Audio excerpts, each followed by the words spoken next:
Kristoon nu moodeli ta'e kun Kristoon waaqa ta'e foon uffate dhufe nu dhakka bule hannoo irraa fannifame nuutu ikuni inni warra aadaa bokee guddate aadaa keessa dhalate aadaa keessa guddate aadumsuun keessa fannifame aadumsuun keessa awwaalame aadumsuun keessa awwaal keessa ka'ee ol dabre inni akkama aadaa waliin jiraate akkama aadaa wal dhabe waaqayyoon mukuume waaqayyoon bisaan uume waaqayyoon gaar uume waaqayyoon dhakaa uume waaqayyoon nam uume waaqayyoon waan adda addaa uume karaan inni nama mul'ateen arra tokko karaan sun ilmu waaqayyo Yesuus Kiristoos.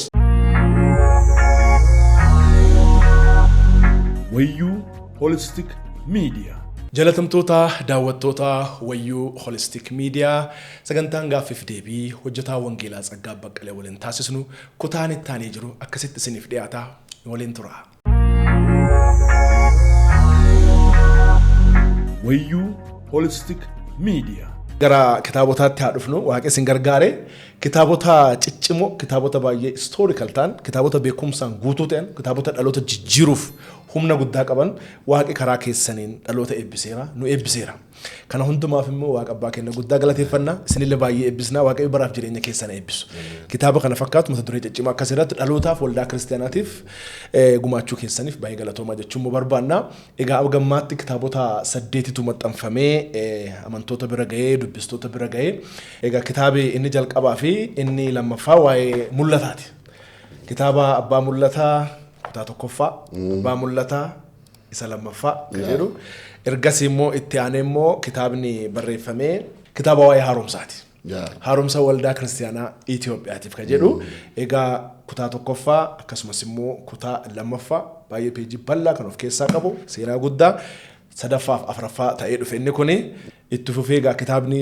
sadarkaa shanaffaa fi sadarkaa ja'affaa irratti dhufe waldaan kiristaanaa siyaasarraa ala jirti siyaasarraa bilisaa ka jedhu waldaan kiristaanaa siyaasa keessaa gahee qabdi moo hin qabdu waldaan kiristaanaa siyaasarraa bilisaa ka jedhu achumaan immoo itti fufee ka dhufu waldaa kiristaanaatiif waamicha godhame Wongeelaan addunyaa bira haa geenyu ka jedhu waamichi Wongeelaa kun hin dhufe inni kun shanaffaaf ja'affaa ta'ee immoo hin ba'e egaa sadarkaa torbaffaa irratti immoo revival egaa humna addaa revivalii addaa sochii addaa ka jedhu kun immoo haaromsaan duuba humna godhatee waamicha Wongeelaatiin duuba toorri isaa kunuu hiika addaa qaba jedhee yaada waa'een revivalii kun immoo torbaffaa irratti hin dhufe saddeetaffaa irratti immoo reefuu ka dhalatee Wongeelaaf aadaa Wongeelliif aadaan immoo saddeetaffaa irratti dhufe kana hundumaaf immoo waaqa gooftaa keenya guddaa goonee galateeffannaa mee waa'ee kitaabota kana bal'inaan nuti guyyaa irraa kan irratti haasofnu waa'ee kitaaba Wongeelaaf aadaa jedhu kun irratti bal'inaan kan haasofnu garuu immoo kitaabota 8 kana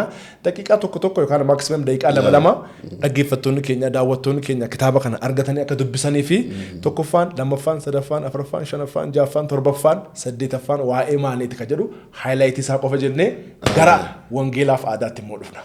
Okay, baay'ee gaariidha. Kitaabii waaqayyo na gargaare kunini dandeetti kiyyaan beekuma kiyyaan yookiis qaroomu kiyyaan waan an tolchee miti waaqayyoon na gargaare anis yoo laalu yoo cufa waaqayyo galateeffadha. Ameen. Waa'ee dandeetti isaa. Ameen. Inni waa'ee waldaa kiristaanaa waaqayyo dammas waa'ee barbaadeef dubbachuu waa'ee barbaadeef nama hedduu jaaruu waa'ee barbaadeef namni hedduun akka waa'ee barbaadeef hubachaa namni akka argachuu danda'uuf waaqayyo eenyullee hojjechuu danda'a. Kanumaaf waaqayyo erga kan naa kenne kun ta'uu danda'ee jedhee amana. Kitaaba kana yoo laalu ka qaraa fiixee abbaa mul'ataa'edha. Mul'ataa jechaani jalqabee irra dhaabattee dandeettii fiixaa yookiis dhumaata arguu danda'u. Rakkinni guddaan nu qabnu laftaan gubbaatti fageessinee waan laallu. Rakkinna ardhaa, dhabiisa ardhaa, beela ardhaa, rakkoo ardhaa, gidira ardhaa, duwwooma ardhaa, hiyyumma ardhaa, onneen keenya kanaan qabama. Haa ta'u immoo waaqayyo waa'ee guddaa nu yaame, waa'ee didiqqaa, waraanaa fi dhabii adda addaa, dukkan adda addaa keessatti akkinee waan guddaa nuun hojjechuu waaqayyo nu yaame. Waaqayyo warra isa yaame bartoota isaa warra qurxummii xamadu, qurxummii irra dhaabee nama xamaddanee dhibori. Galiilaa irra dhaabatee waan inni jedhe bori qaccee lafaan daara lafaa deemtanii jedhe duuniyaan cuftinu keessanii jedhe yoo warri uf laalee jedhe danda'e ollaattafa soo abba mul'ata jechaanii dhalootii akka onnee bal'atu dhalootii waan guddaa akka waaqa argu dhalootii akka waan guddaa waaqa amane waaqa guldeemu danda'u waan haasa'aati. Lammeessoni abbaa mul'ata jedhee Itoophiyaa maaf Itoophiyaa jedha. Maa waa'ee kan gubbaatti seena laf kana yoo an baay'ee addaan baasee dubbisu waan hedduutti jira seena laf kana barsuun jirraa ganna kuma haganaati waa hedduu waa'ee jedhamu hedduutti jira. Jireenyi kenna immoo seena kennan fakkaatu. Jireenyi kenna fi akka nu bullu akka nu oollu influencing global impact nu qabnu akka seena kenna sun hin jiru. Maaf waan sun dhabne gaafii jedhu yookiin deebi'ee gad bu'an laalu mul'inni dhabiis kenna fageessine waan laallu. For example waaqa guldeemnu kana garaa kenna amanna quufuuf nyaachuuf mana ijaarachuuf kun by the way ilaalchi gad bu'aadha. Okiis nama dhukkubne fayyuuf yaa dhabne argachuuf yaa nu dukkanaa'ee nu dhiifuuf yaa rakkanne rakkoo keessa ba'uuf yaa jinnee ka'uuf kan qofa yoo waaqa gulwaayyaa nu taane dogongora hamaa kee jirra. Waaqayyo nuun dhaloota nuun baasuu fedha. Waaqayyo dhaloota nuun hambisuu fedha. Waaqayyo seena duniyaa nuun jijjiiruu fedha. Waaqayyo seena lafa cufa kan nama gurraacha kan nama adii nuun jijjiiruu barbaada Waaqayyo. So visionary mind seeti qabaachuu malle guddina waaqatti amanuu malle diqqeenni keenkeetti inni bo'uu malle waan jedhu waan kan dubbata balaraayinnet abbaa mul'ata tokkoof lafa kaa jedhu. Sadaffaa haaromsa waldaa kiristaana baay'ee waa hedduutti walta naqameera. Waa'een kun akka callaa'uu danda'u herregi namaa herregi lafaa herregi sheexanaa herregi baraa beeta kiristaanii mormee buqee qabeera hudheera akka hin chochoone mishiini isiiti akka isiin ala taatu erga isiiti ala akka isiin taatu akka herregi waaqaa isii kee taakkee lafti akka hin eebbifamne akka hin jiraanne waan hedduun karaarraa gorreerra. So maantu nu feesisa back to the original haaromfame jechuun waan dhibii miti gara sagalee waaqayyootti adeebinu jechuudha. Ilaalchi waaqayyootti adeebinu jechuudha. Herrega waaqayyootti adeebinu jechuudha. Qajeelummaatti adeebinu jechuudha. Wongeela akka wongeelaatti lallabnu is bulaayaanu waan jedhu. Kunini kitaaba lama. Kaan ammoo waldaan kiristaanaa siyaasaan alaa. Gaabii kun baay'ee cimaadha. Kun baay'ee cimaadha. Baay'ee cimaadha. Waldaan maali? Waldaanii manaa miti. Waldaanii waan dhakaan jaaramee miti. Waldaa jechuun warra Yesuus Kiristoota amane. Warra Yesuus Kiristoota amane baafame. Warri kunini akka nama tokkootti akka uummata tokkootti laf kan keessatti ga'ee qabu. Jireenya lafa kan gubbaatti ga'ee qabu. So maaf waan kana akka hin barreessu Waaqayyo onne kenna kaa'ee ilaalchi kennu guddaa siyaasa walta qabate gaarii miti. Siyaasa jechuun elektirikiidha korrentii waa'ee namijjeesu. Siyaasa jechuun hojii cubbuu akka ta'e. Siyaasa jechuun hojii dogongora akka ta'e. Namni hedduu waan akkanaa haasa waa'ee siyaasaa. Waa'ee na dinqisiisu tokko namni hedduun namni waa'ee siyaasaa naasofne hin jiru. Namni cuftii naasaa yoo immoo gara beeta kiristaanii dhufu beeta kiristaaniif siyaasaan adda addaa'edha.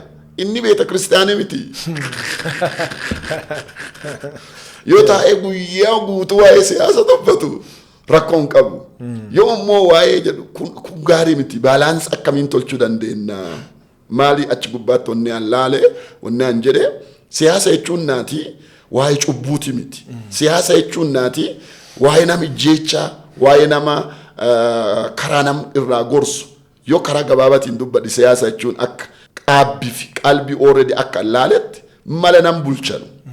That is it. That is a science. Qajeelummaani nami amane tokko nami waaqa guldeemu tokko siyaasa keessa ga'een inni taphatu hin jiraa jedhee amana. Mani sagadaa ammoo mani waldaa akkuma waldaatti siyaasa keessatti ga'ee siyaasaan taphattu. Ga'ee siyaasaas hin qabdu. Siyaasa keessa akkasiin ga'ee taphattu sin ergamne. Wongeela akkasiin haasoftu. Wongeela haasa'uu si feesisa. Walta naquu si hin feesisu. Haa ta'u immoo namummaan nami amane tokko akka nama lammii lafa kanaatti siyaasa keessa ga'ee horachuu hin danda'a. Ga'ee suni akka dubbii waaqayyootti akkamiin ittiin taphachuu danda'a. Akkamiin deemuu danda'a. Sagalee waaqayyoo maal jedhu waan jedhu irratti kun kana dubbata. Kaan ammoo yaamicha waldaa kiristaanaa kan lafa Itoophiyaa kan kee jiranu akka duniyaa dhaqqabuu dandeenyu ganna 2000 wongeela qabannee amannee gulyaanee waan hedduu taasa'ama.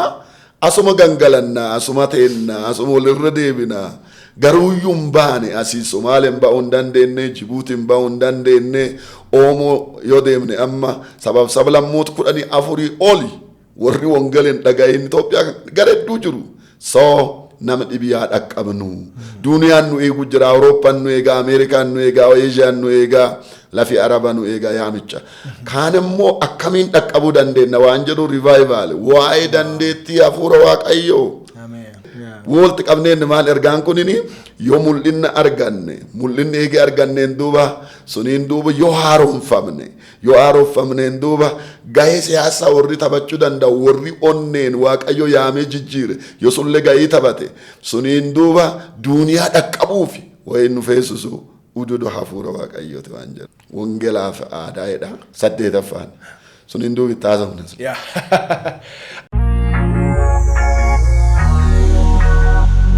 Woyyuu holistic media. Akka dansaa toora galchitanii jalqabarraa ka'ee mul'atarraa ka'ee vision isa jennurraan jalqaba revival jedhutti immoo dhufa. Kanaan immoo erga dhufne revivaliin kun erga dhufee namoonni dhufu gara Kiristoosiin dhufu namni namana waldaan kiristaanaa namaan guutuu ta'eeti gaafa immoo waldaan baay'achaa dhufu immoo challenge dhufa. Challenge jiru tokko immoo amma Wongeelaaf aadaadha. Nama waldaa kiristaanaa keessa jiru akka waldaa kiristaanaatti waldaa kiristaanaa amma jirtutti challenge jiru tokko waa'ee Wongeelaaf waa'ee aadaati. Egaa Waaqayyo baraaf jireenya keessana eebbisu gaggabaabsitanii bifa bareedaan nu ibsitanii gara kitaaba Wongeelaaf aadaatti immoo hin dhufna.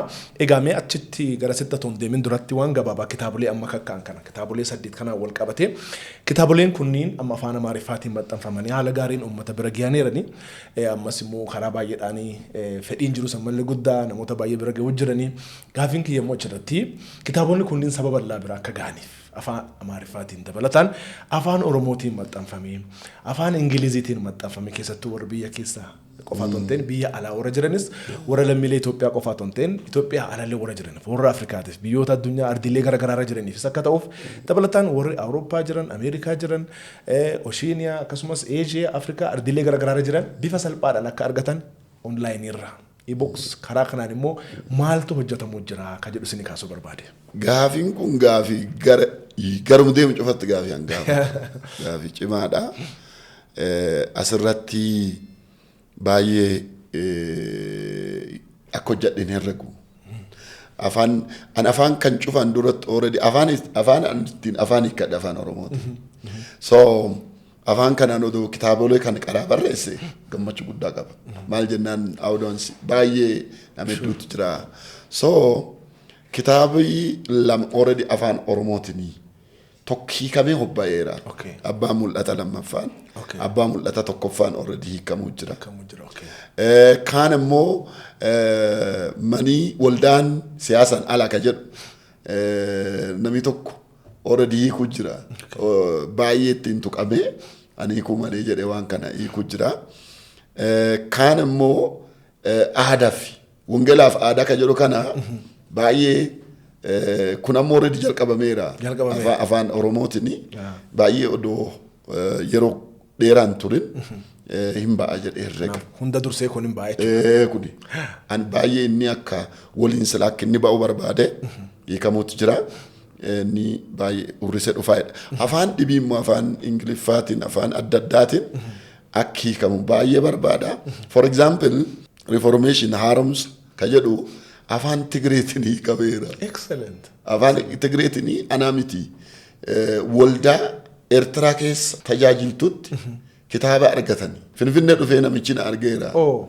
Inna abbaa kitaaba kana nama barreessa barbaadaa jedhee walgarree kitaaba kana baay'ee challenge keessa marroota akka jirruuf just seenaa kenna kuni waan nu kee jirru waa'ee waan kanaatiif baay'ee ittiin eebbifamne jedhee already copy naa kenneera Eertiraa keessatti already hiikame karaa kanaan Tigriffaatiin akka hiikameera. Afaan cufaan akka inni hiikamu immoo hawwii qaba. Waaqayyo immoo kadhachuutti jira. Waaqayyo karaa naa banaa jedhee amana. Very good. Excellent. Kun hojii guddaa keessattuu carraa kanaan daawwattoota keenyaan hojii kana deeggaruu ba'aasaa mul'ata isaa warri qabdan hojii kana akka deeggartan gamanumaan immoo waamicha isiniif dhiyeessuu barbaanna because mul'ati karaa nama tokkoof lamaa dhufa deeggarsa immoo barbaada namni tokkoof lama immoo waan kana hunda godhuu immoo hin danda'u waan ta'eef kanaafuu isa kana irratti hojjetamuu hin barbaachisa keessattuu immoo daawwattoonni keenya amantoonni biyya alaa jiran Awurooppaa jiran Ameerikaa jiran akkaataa kamiin kitaaba kana argachuu danda'u keessattuu waa'een e-books sunillee itti yaadameera moo hardi koppiidhaan argachuu danda'u moo akkaataa kamiin kitaabota keessan argachuu danda'u kaan immoo akkuma artireefuu jettee waa'een kitaaba kun baay'ee amma akka lafattitti printing costiin already dandeetti namaati oli and already waa'ee kana baay'ee complicated ta'uu jira kaam afaan Oromoffaa tokko eegii hiikamee waggaa lama dabareera abbaa mul'ata ga'eeru kun maaf qabamee taa'ee jira already because of the printing costiin isa baay'ee waa'ee ta'eef marroo waan kanaatiif akkuma artireefuu jettee yoo wal bira dhaabatanii jedhanii waan hedduu tolchuu danda'anii e-books kunis baay'ee waa'ee isaa ingirii kanaan duuba itti herrega amma ammoo guddoo waa'ee kan keesseeneera waan jedhuun qabu. Very good. Irratti hojjetama jennee immoo yaanna. Egaa mee kanumaan immoo wal qabatee waan isiniif kaasuu barbaadu kitaabota barreessitan kana hundumaa gaafa laalu kitaabota baay'ee rifar gootan. Akkuma silaa kaasnee namni tokko barreessuu dura dubbisuu qabaa barachuu qabaa waan jedhu sana practically asirratti arge. Fakkeenyaaf amma kitaaba kana yoo laalee referensiin isaa qofaan peejii 10 ol. Kitaabota kun hundumtuu kitaabota 8 kun hundumtuu kitaaba baay'ee rifar gootanii hin dubbistanii hin tajaajiltanii Wongeelan barsiist Wongeelan lallabdanii Wongeelan barsiistanii leenjiin kennitanii kitaaban barreessitanii yeroo maatiif kennuu immoo jira yeroo dhuunfaa jira kana hundumaa yeroo keessan akkamitti maneej gootan keessattuu dhaggeeffattootaaf dargaggootaaf tajaajiltootaaf time management keessan atoo share nu gootanii.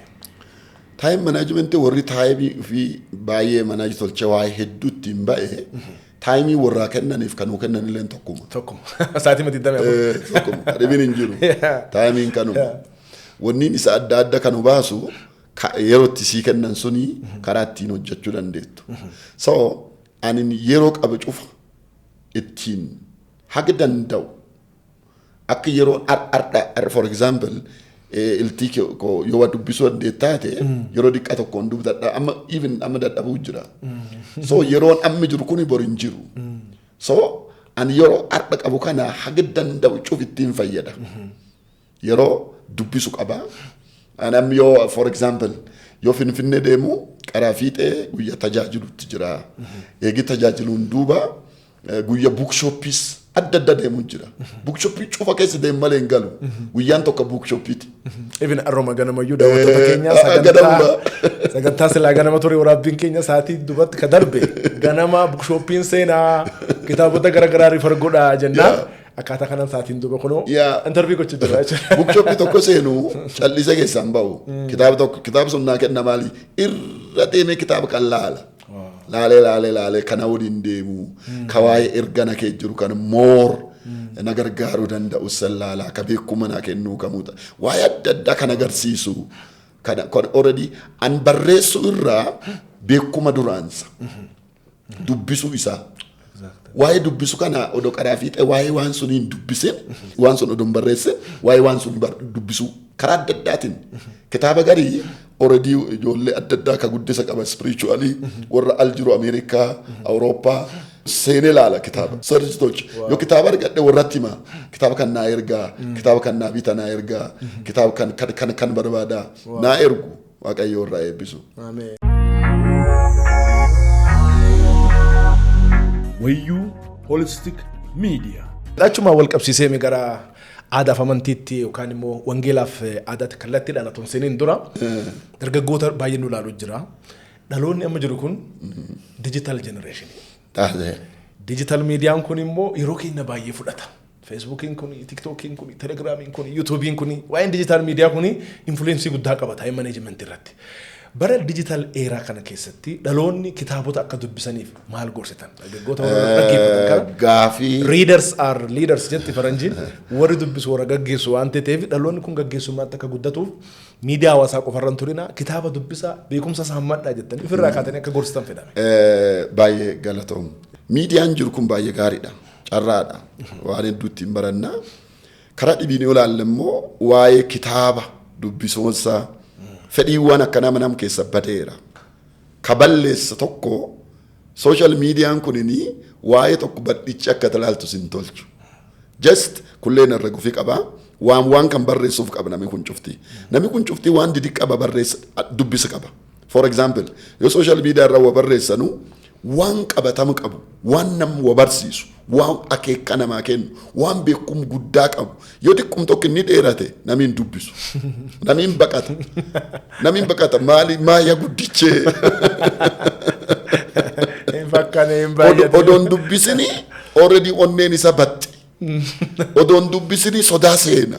So for example, namni already media gubbaatti already page tokko dubbisu dadhabe kitaaba qoola 423 akkam dubbisuu danda'u.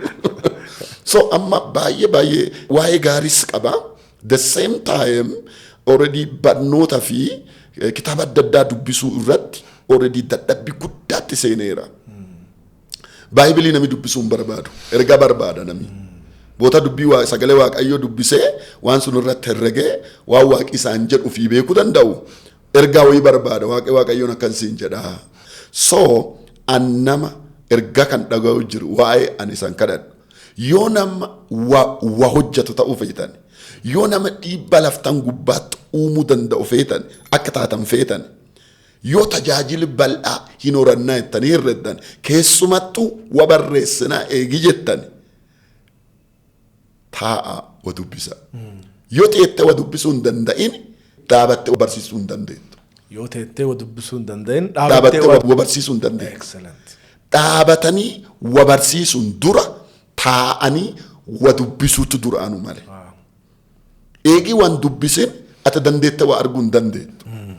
Wa tokko Yesuus Kiristoos kitaaba keessatti alaan babaachuun mini isa waan kan hin dubbinye jedhee gaafata.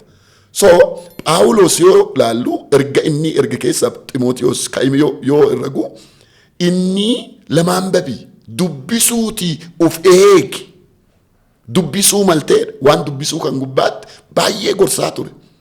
Kadhibii Phaawulos erga Ximootiyoos lammeessoo gubbaatti sun hinduu Phaawulos hiikame hin lallabne kitaaba dhibiin barreessine akka achirra du'ullee hime. Nama du'uu deemutti Ximootiyoos akka inni yoo isbir dhufu inni dhaamate Agriiphaa bira kitaabolee barraa'ee taa'e sun adara yoo dhuftu harka duwwaa bira hin dhufinii waan barraa'e kitaabolee sun qabadhu naa koottee inni kadhatu. Isa namichi kun sun hin duuba hin barreessine sun hin duuba hin lallabne wanni inni tolchu dhibiin hin jirtu.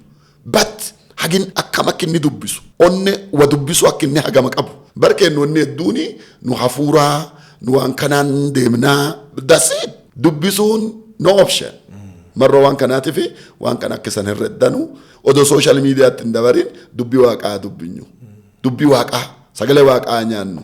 Baay'ee gaarii dheerre. Thank you. Woyyuu Holistic Media. Wongeelaaf aadaa kitaaba jedhu kan 8ffaa maanti kakka'umsa naa kenne qaraa fi ta'e ergaan tunini waaqatti yeroo kan keessatti akka waan kana kaasuu danda'u qaraa ba'aatti na seene.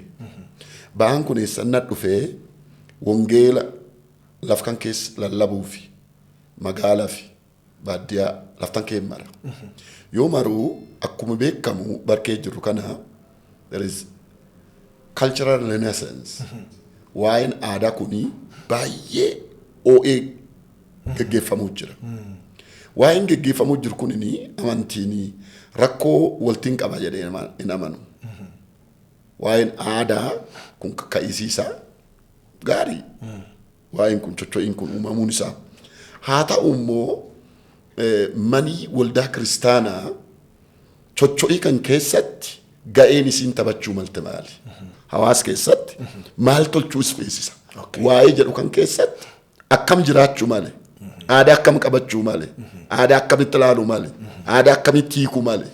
Aadaa akkamitti kunuunsuu malee? Aadaa kunuunsuun achas gamanatti aadaa keessatti aadaan inni itti hirmaanne aadaa kam? Siigalee aadaan inni fudhatu kami? Aadaan inni hin fudhanne kami? Aadaan inni gul deemu kami? Aadaan inni gul hin deemne kami? Dubbii waaqa waan kana maan jettu waan jedhu barnooti tokkollee geggeeffamutti hin jiru mana waldaa kiristaanaa keessatti. Marrawaan kanaatiif ka qaraa fiixee kitaaba kan akka hin barreessu ni na tolche ka qaraa waaqaa lammeessoo calleessa waldaa kiristaanaati. Calleessoo kun maal irratti hundaa'a? Sodaa irratti hundaa'a. Yoo an kan jedhe namni akkana herrega. Yoo an kan jedhe namni achi ilaala waan jedhurraa ka'ee namni hedduun sodaa keessa seeneera. Sadaffaa waa'een waan Wongeelaaf aadaa kitaaba jedhu kan barreesse walti naqii jira cheerchi keessa. Waan waaqii aadaa keessatti aadaa yoo jennu maal akka taagulaa walaasa'uu dandeenya. Aadaa keessatti akka nama aadaa tokkootti akka nama kiristaanatti siigalee akka nama amantii Yesuus Kiristoos guldeemutti akka nama Wongeelatti amanetti waan hin fudhanne jira. Aadaa keessa waan nu gul hin deemne jira. Siigalee waa'ee kan marroo seeraan addaan gadi hin baasinii fi waan Wongeel faallessaa waan Wongeel waliin hin deemne waan namni amane waan kan keessatti ergaan an guddaa dabarsuu barbaadu namni dhaga'uu jirtumti kitaabi kun warra amane warra Wongeelatti amane fayyi warra kiristaanatii barraa'e. Okay? Kiristaanii akka maadaa qabatee deema. Kiristaanii akka maadaa gulubuluu danda'a. So marroo wanni kun barsiisii waan kana marroo hin geggeeffaminii fi namni walti naqu waansi. Walitti makabe. Walti maka. Ka fudhatu hin beeku, ka dhiisu hin beeku. Ka gul deemu hin beeku, ka gul hin deemne hin beeku. Ka lagatu hin beeku, ka aman cuuf walti qabee fuudhee deema.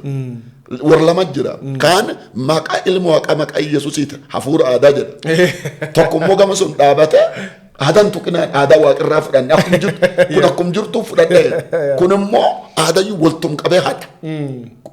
Sadeessoon tokkana warra sababa malee aadaa akkuma jiru deeggaru warra sababa malee aadaa akkuma jiru mormatu. Ekstiriimii lamaan. Warra kana tokko akka kitaaba kan barreessu warri. Kanaafuu jara kana lamaan gara gidduutti finnee. So walti fiduu achas gamana isinu akka warra amanetti vaaliyuun kenna eenyummaan kenna kanu Kiristoo keessa arganne akka dubbii waaqatti aadaa kennan oli herrega oli aadaa ilma namaatiin oli amantiin kenna. Kanaaf barreeffame. Yes. Excellent. Kana jira so warra kana kan agarsiisuuf kaan immoo wasaddeeti barreessa achirra barraa'eera tokkomicha itti siidara kaan immoo hujiin tunini barreessuun barreessu kun this is not last an erga waaqinaa kennerru hundaa'e hubacha waaqinaa kennee fi riisarchi tolchirra barreesseera kan caala warri hin beennaa sila kanatti ta'uu malee sila kan jedhamuu malee kanatti hafee namni jedhu yoo jiraate warri sun kakaasuuf wanta barreessa. Kun jalqabaa. Kun jalqabaa. Malee dhumaa miti akkuma waaree jedhe. Kan irra dhaabadhaa dansaa jettan suni olaanaa irra jettan suni gaffidaa warra kakaasuuf kanaaf barreessa. Kun jalqaba malee dhumaa miti. Wanti waaqni nuun jedha akkasii miti akkuma waaree jedhe itti dabalaa jechuuf. Gooftaaf galanna ta'u kun waan guddaadha. Waaqni baraaf jireenya keessan eebbisu. Nima amma directly gara keessaatti seenuu jira waan ta'eef. Waa'ee aadaa, waa'ee Wongeelaa. Mata dureen isaallee Wongeelaaf aadaa jedha. Daawwattoonni keenya, dhaggeeffattoonni keenya akka hubatanii fi Wongeela jechuun maal jechuu bifa gabaabaadhaan, aadaa jechuun maal jechuu bifa gabaabaadhaan, confusion garaagaraa keessa kan seenne namis hiika biraa akka itti ilaanne Wongeela jechuun kana, aadaa jechuun kana hiika itti ilaanne definition irraa jalqabne. Baay'ee gaarii. Wongeela jechuun jechi tokko yoo jennu Yesuus jechuudha. Wongeela jechuun Yesuus jechuudha. Yesuus jechuun immoo maal yoo jenne ilmi namaa ka aadaa odoo qabu siigalee aadaa adda addaa odoo qabu jireenya adda addaa odoo qabu waan adda addaa odoo qabu ka cubbuu fi sheexani jalatti garbichi ta'ee bitame waaqii nama ta'ee laftan gubbaa dhalatee du'ee du'aa ka'ee waaqaaf nama wadhakkaa ka mul'ate Yesuus Kiristoos jireenyi isaa sooriyoo inni ta'e karaa inni bane jireenyi ifaa jireenyi jiruu jireenyaa waan asirra jirru kan odoon ta'in du'aan gam sunitti waaqa waliin haga bara karaan ittiin deemnu karaan irri jiraannu du'aaf ka'iisa ol butamii seesso walti qabne yoo jenne kun Wongeela. Wongeela. Ameen. Kun Wongeela. Aadaan immoo aadaa waan waliin bullu. Siigalee wal bira qabee xiqqoo haasa'u.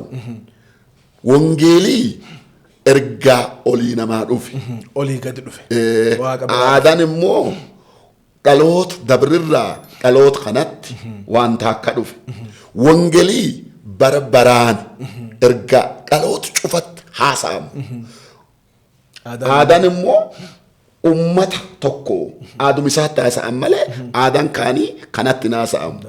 Wongelii bara bara waan jiraata waan hin jijjiiramne hin jijjiirama malee hin jijjiiramu. Maaniin wongelii aadaanii warri anthropology waan jedhu aadaaniin dhalataa hin guddataa hin du'aa jedhan aadaan waan jijjiiramu wongelii immoo bara barallee waan hin jijjiiramne aadaanii waan nami waliin jiraatu wongelii immoo waan nami waaq waliin jiraatu. Amen. Waa waaqin nami waaq waliin jiraatu aadaanii waan lafaati wongelii immoo waan oliif waan lafaallee waltum qaba. Siigalee asillee ittiin jiraatta olillee ittiin jiraatta aadaanii waan haga dootu ummat kee jirtu saba kee jirtu naannoo kee jirtu gos kee jirtu waan ittiin waliin bultu waan ittiin jiraattu asuma aadaan siigalee yoo doota aadaan qabdu reefi aadaan qabu reefi aadaan qabu reefi seeriin ni qabuu fi aadaan dhibiin inni qabu wanni dhibiin maanti reeffaafi yoo jedhani aadaa awwaalati wanni akkamiin waan irreessati yoo ati irreessitu ati awwaalti yoo feetatu waan feete kennita yoo feetu biyya kee keetta inni quban qabu kalee namichi aan aadaa qabu jedhu kalee nami afaan beeku jedhu kalee nami waan hedduu jedhanuun yoo tu inni ladu inni biyye am si agasuma so aadaa wanni nu jennu haga dootu asi waan laftan gubbaatti ittiin jiraattu but wongeeli yoo jennu waan asillee ittiin jiraadhe du'aan gamsullee ittiin jiraadha jedhee aman. Bara baraat. Yes. Excellent. Aadaa waan namni ittiin waliin jiraatu. Wongelii immoo waan namni karaa waaqatti ittiin taatu. Wanni waan bara baraati. Wanni jireenya. Aadaan mal jireenyaati. Wongelii immoo jireenya mataan isaatu. Excellent. Aadaan mala jireenyaati. Mala jireenya waliin jiraata. Jireenya. Wongelii mataan isaatu jireenya. That's it. Akkanaan gargaara. Baay'ee galatoomaa gaa. Daawwattoota keenya amma wongeelli maalii aadaan maalii kan jedhu sirriitti hubattaniirtu hubanneerramoo jedhee amanaa gooftaaf galanna ta'u yeroo bareedaa waliin dabarsuu jirra. Egaa achumaan immoo gara keessaa immoo yoo seennu definishinii kana hiikaa kana qabannee gara keessaa gaaf seennu kitaaba kana keessatti Kiristoosiif aadaa gaafa walitti fiddanu yaada lamaan kaastan. Tokko Yesus Kristos inni nu aadaa keessa dhalatee guddate. Aadaa Yihuudootaa keessa dhalatee jiraatee tajaajilee chin immoo gaafa fixatu immoo gara mirga baasaa tolba'eera aadaa keessatti. Yaadi lammaffaan immoo gooftaan Yesus Kristos aadaadhaan yeroo itti waliin bu'ee jira. Aadaa yeroo itti faallessee jira. Yaada lamaan kana mi'a doonuu ibsitanii. Guddootaan isaa. Aadamaan jiru hin jenne the collection of values. Aadaa yoo jennu walitti qabama duudhaa namoota. Duudhaa namaa maal jecha aadaa keessa nyaata jira. Aadaa keessa uffata jira. Aadaa keessa ijaarsa manaa jira. Aadaa keessa fuudhaa jira. Aadaa keessa ka jallata karaa ittiin qajeelchutu jira. Aadaa keessa amantii jira. Namni hedduu waan inni jedhu wanni kun aadaa malee wanni kun amantii miti siin jedhu. Awwaan haasa'uu jiru kun namni hedduun dhaga'uu hin danda'a. This is aadaa laf gubbaa jirtu ka amantiin keessa hin jirtu. Amantii jechuun maal jechuudha? Ilmeen namaa waaqa akkasiin amantu taate waaqii isii uume. Marroo waaqa akka inni waaqa barbaadu, akka inni waaqa amanu, akka inni waaqa guldeemu tolchee waaqii isa uume fi nami cufti waaqa guddaa karaa inni baaseef suni. Karaa fiixee dubbadde namni waan kana haasa'uu jiruun kiristaana yaa jedhe. According to the Bible akka dubbii waaqatti nami cufti karaa fedheen waaqayyoon marroo akka inni amane. Akka inni amanu tolchee isa uume fi karaan nami deemu cufti karaa amantii suniin nama geessaa hin jedhu dubbii waaqaa. Karaa waaqatiin dubbii karaa kitaaba qulqullootiin karummaan nami waaqa guddaa jiraata ittiin amanuu danda'u karaa lamiin baasu, sadiin baasu, shaniin baasu, afuriin baasu karaan inni baasu tokkochuma. That is, the Bible is Christ-centered book. Yeah, sure. Kristos giddugala godhate. Yes, giddugala tolfate. Inni waan inni jedhu gara Yohaannis keessa waan inni jedhu nami waaqa ambeen nami karaa Kiristooti waaqatti hin dhufne inni waaqayyoon qabuu jedhu. Yesuusiin mataan isaa dhufe waan inni jedhe an dhugaa, an karaa, an jireenya namalee. Namalee jechuun wanni nami tolchi tokkolleen waaqa haasa'uu jiru kana nama geessaa hin jedhu. So akka dubbii waaqa amantii kennatti karaa cufaan nami waaqa argataa, waaqa dhiyaataa, waaqa birdeemaa jennee hin amannu. Karaan tokkochi jiru ka gubbaa gad bu'ee du'e ka nama baasu ka cubbuu namaatii fannoo irratti fannifame ka du'e tokkochi sun ilma Waaqa Iyesuus Kiristoos jedhama. Haa ta'u immoo namni aadaa kee jiru karaa adda addaatiin waan fedhamanu hin danda'a. Dandeetti isaati. Karaa sun immoo mormii dhibi keessa hin seennu sii galee mormii dhibi keessa hin seennu hin kabajnaaf hin fudhanna jechuun maal jecha inni waaqni nuun dhowwine beektaa jechuun maal jechuun filannoo kenneef filannoo waaqi kenneef nu nama hin dhowwine immoo karaan inni lallaba jedhee nu erge karaan kan karaa Kiristooti so karaa kanaan ala waan jiru karaa aadaa keessa namni hedduu waan kanaan karaa irraa goruu jira aadaa kan keessa warri kennu duri karaa kanaa waa kadhata for example African traditional religion warri hedduun karaan inni waaqa barbaadu uumama keessa uuma barbaada bisaan muka gaar dhakaa siigalee that's it by the way namni hedduu waan nu jedhu namni guddaan tokko waan jedhe lafa Afrikaa keessa waaqii guddaan uumaan kunini fudhatama argate laf dhibiitti hin arganneedha. Namni Afrikaa hedduun waaqatti amana. Namni waaqatti hin amanu jedhu tokko nama Afrikaan qabdu. Rakkinni Afrikaan qabdu tokkoof tokko qofa. Namni Afrikaa akka dubbii waaqatti akka baayibiliitti. Maa wanni sun namni karaa uumameeni uumaa barbaada. Karaa kan immoo waaqii that is a general revelation. Abbootiin ta'e karaa adda addaatiin waaqa barbaadaa turte. That is a special revelation. Waaqayyo karaa adda addaa waaqayyoon muka uume waaqayyoon bisaan uume waaqayyoon gaar uume waaqayyoon dhakaa uume waaqayyoon nam uume waaqayyoon waan adda addaa uume karaan inni nama mul'ateen har'a tokkochi karaan sun ilmu waaqayyo Iyesuus Kiristoos kan namaa jedhetu eessa so karaan nu garsiisu amma karaa kana. Kanaafuu jeneraali irraan turina gara ispeeshaalii kana kootaa gara Yesuusitti kootaa akka nama amaneetti walti naqina aadaatii jettee amantii aadaa keessa gul hin deeminii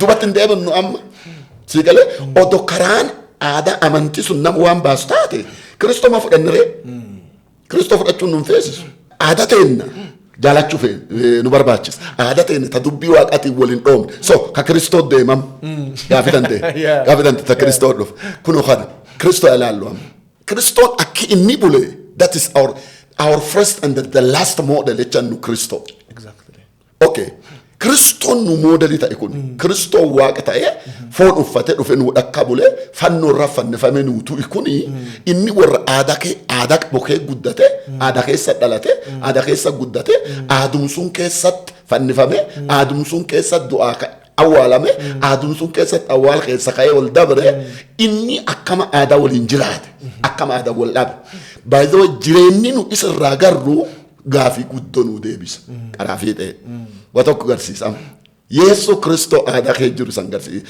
warra na dhagahu kan cuf garsiisuu fedha okay Yesu Kristooni inni namuma waaqa foon uffatee dhufe dubbii waaqa waan isin jettu roobii keessatti inni sanyii Abrahaamii keessa dhufe ilma Abrahaamiitii ilma Daawitiitii jedha karaa garsiisa nama keessa dhalate so yoo dhalatu akkuma nama dhalate warri isa dhala kuni aadaa qaba afaan qaba keessattuu gumii ayudii warra aadaa jabeessee guli deemu warra kan keessa dhalate Yesuus dhalate eegee dhalateen duuba bulti 8 akka aadaa Yahudii kan qabate Yesuus beeka bulti akkamitti 8 akkuma aadaa warra gula mana kadhageessanii sooriyoo dhiyeessanii akka aadaa warra gula akka aadaa warra gula siigalee sadaffa suniin duuba Yesuus Kiristoo waan inni ta'e ammallee maa wanni aadaa wanni nu jenni reefu nyaata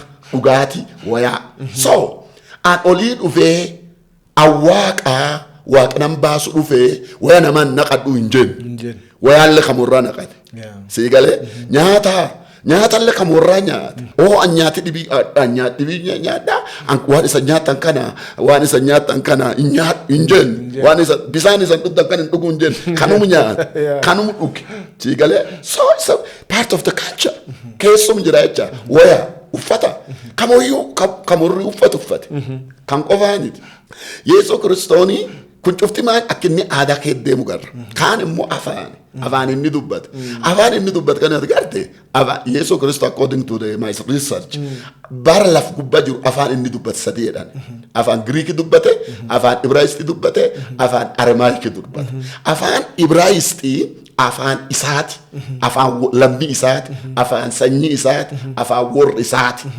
Sigale afaan sun immoo gubbaa jiru bar sun hin dubbatamu sigale afaan suni kadhaati beeta temple warra amantii durdee abbootii tana qofattaasa afaan Ibraayist bar sun lammeessoo Greek immoo afaan warra isaan biteeti that is a global language Duniyaan cufti Greek dubbata. Akkuma Ingiliffii jennu kana. Yes. So innilleen afaan sun dubbataa ture. Sadaffaa afaan inni itti lallabe Yesus Kristos inni Ibraayist nam Ibruu ta'e afaan inni itti barsiisa ture afaan Aramaayikiti. Afaan Aramaayikiti Yesusin akkam barsiisa. Yoo jenne gaafanne wayii jira. Warri kun bara Daani'eelii warri Israa'eel kun lafa Baabiloonitti geeffame. Lafa sun hin baananii labsii ba'e. Warri isa warri bitamee isa warri dabsatamee afaan keessan kenni dubbattan malee laf keen keessatti afaan kenni dubbatanii gadhanii labsiin akka dabaate. Biyya boojuu sanitti jechuudha. Yes. Marra waan kanaatiif abbootiin warraa afaan itti dhalatanii guddatan ka aadaa warraa afaan sun dhowwaman. Ijoolleen warraan dhalate. Ijoolleen dhalate kan afaan warraa kan beeku.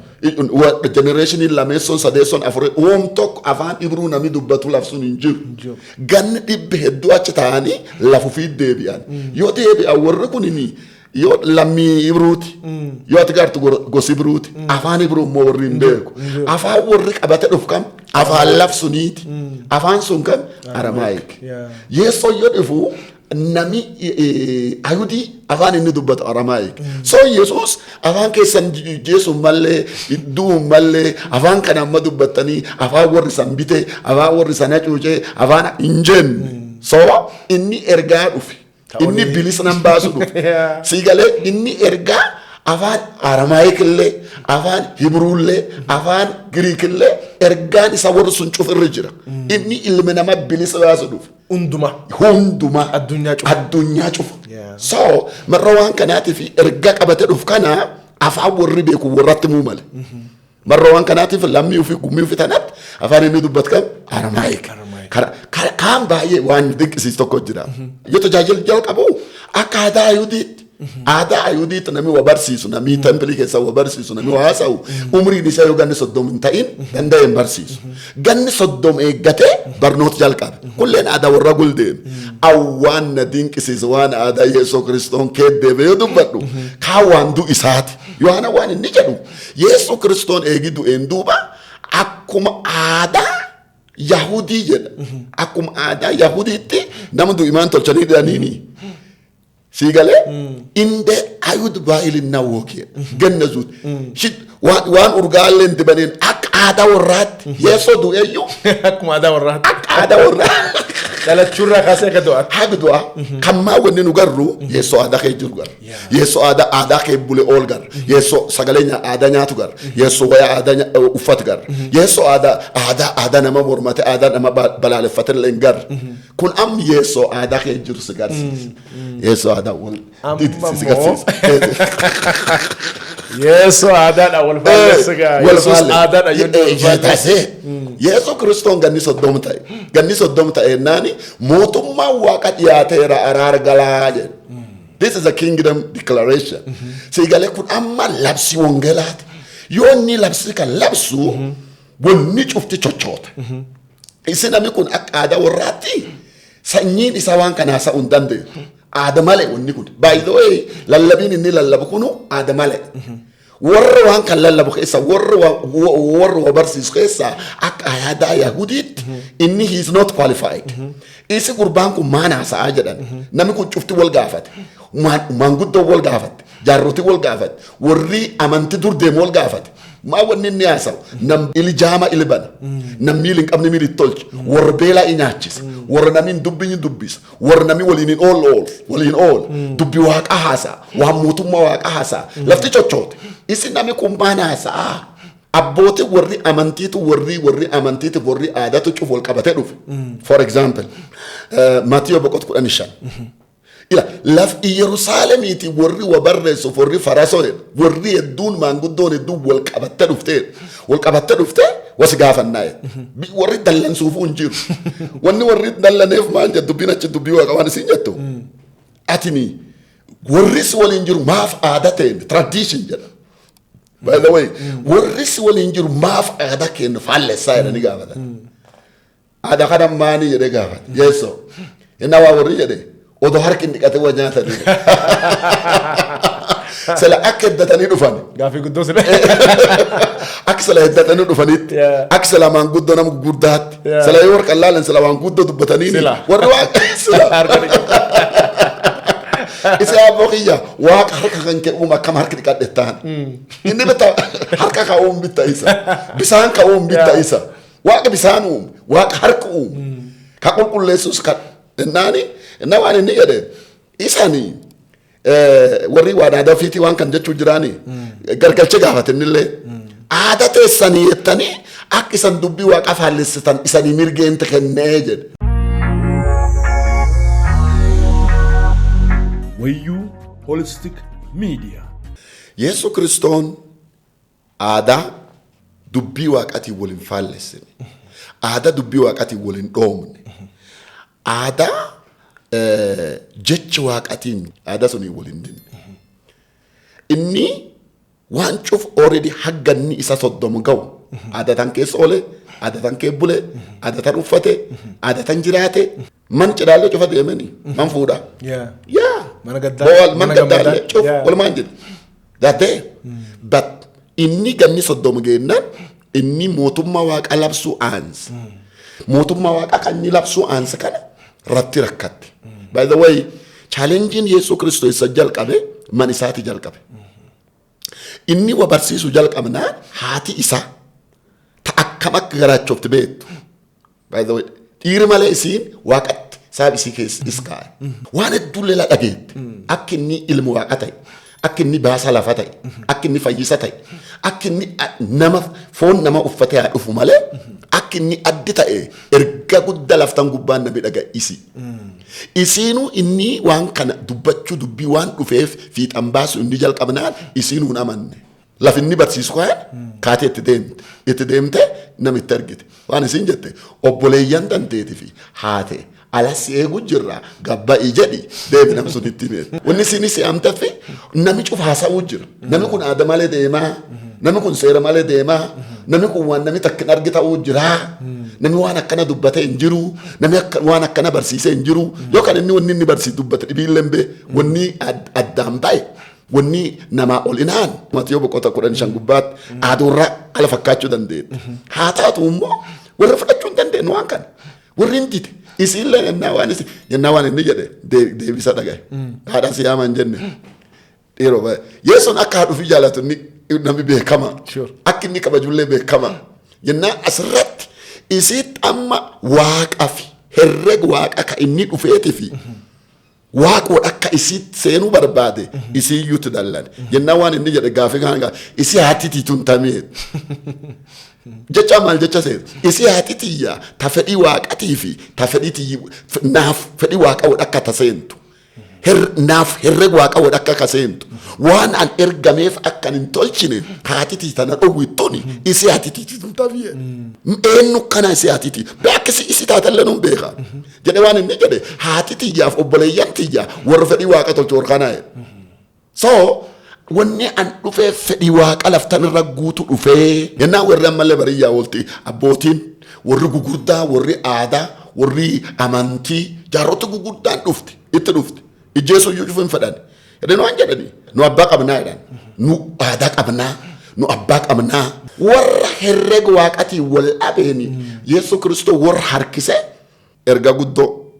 Yesu Kristoon laftan gubbaatti yoo foon uffate laftan gubbaatti hojjetu yoo tajaajilu aadaa dubbii waaqatii waliin dhabin aadaa for example yoo nyaata dhugaatii uffata waliin dhabne aadaa tan keeyyee bula aadaa kan la fudhate aadaa tan la dhagaye guyyaan Yesu Kristoon aadaa namaatii wal dhabe guyyaa aadaa dubbii waaqatii wal dhabe Yesuun Nulle wanni yeso rabara nutana. Akka nam amane aadaa keenya kabajuu malee, aadaa keenya kunuunsu malee, aadaa keenya jaalachuu malee, aadaa keenya ittiin boonuu malee, aadaa keenya guldeemuu malee, aadaa dubbii waaqatii waliin dhoomne.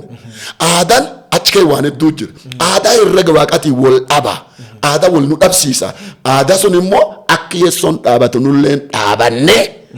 Aadaa suni wal mormuu malee karaa yeessoo karaa kana. Ergaan kitaaba kanaallee kanaa jechuudha. Ergaan kitaaba kanaallee maal jedha yaadisaa? Aadaa Wongeelaa waliin faallessin, aadaa sirrii dubbii waaqaatiin kan wal fudhatu. Faana deemnaa itti fayyadamnee Wongeela tajaajilaa keessa jiraannaa. Aadaa Wongeel Kiristoos immoo faallessu dura dhaabannaa. Dura dhaabannaa. Akkuma Yesuus dura dhaabate. Red line. Nullee dura dhaabannee red line isarra intarru. Intarru. Kanaaf maaf Wongeelaa nu dhoogga. Woyyuu Holistic Media. Aadaa nu dura dhaabatu qabnu. Konteekstii amma keessa jiru wal qabatee top lamsati. Wanni dura dhaabatu qabnu, wanni faan deemuu qabnu kamii ka jedhume. Aadaan nu kunuunfachuu mal afaan for example. Afaan keenya guddisuu mal. Siigalee aadaa yoo jennu harki guddaan tokko ka ga'ii qabu afaan. Yoo afaan hin jirre anaasi dandeenne waliin haasa'u.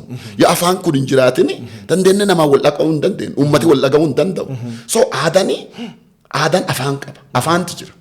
Afaan kana kunuunsu mal. For example akka waldaa kiristaanatti mani sagadaa waldaan kiristaana afaan kunuunsuun, afaan guddisuun, afaan babal'isuun, afaan barnoota tolchuun, afaan namaa afaan adda addaa kinni guddata. Namni akka afaan ofiitiin baratu laf Itoophiyaa jedhan kan keessatti akka waldaa kiristaanaa roolii namni taphatu tokkolleen hin jiru. That is a part of culture.